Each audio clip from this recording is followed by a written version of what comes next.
Po chvíli, kedy sa naše deti narodili, sme voči nim urobili záväzok, že sa budeme o nich starať spoločne, vychovávať ich a že budeme o dôležitých otázkach týkajúcich sa ich života rozhodovať spoločne.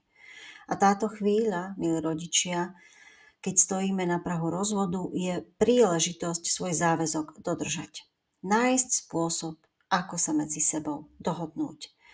Profesor psychológie a riaditeľ Centra pre deti, rodiny a právo na Univerzite of Virginia Robert Edgar Emery vo svojom výskume sa zameriava na témy súvisiace s rodinnými vzťahmi, ako sú rozvody a násilie v rodine a ich vplyv na duševné zdravie. Vypracoval listinu práv detí, ktorých rodičia sa rozvádzajú. Poznáte ich?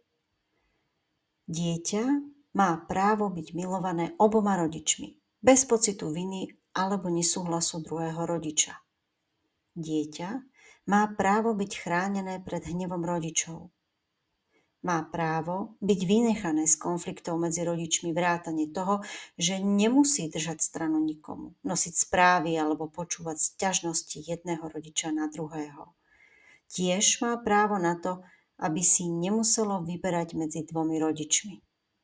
Má právo nebyť zodpovedné za emocionálne prejavy a problémy rodičov.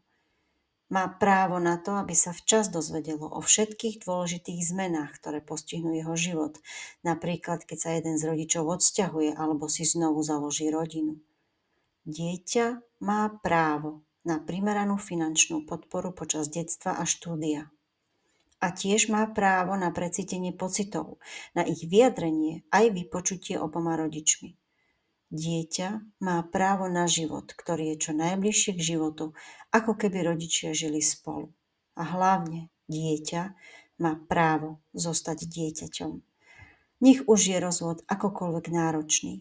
Nezabúdajme pritom na tých, ktorí sú nedobrovoľne uprostred neho spolu s nami. Nezabúdajme na naše deti. Môžeme urobiť omnoho viac, ako si myslíme, preto, aby sme im pomohli rozvod čo najlepšie prekonať.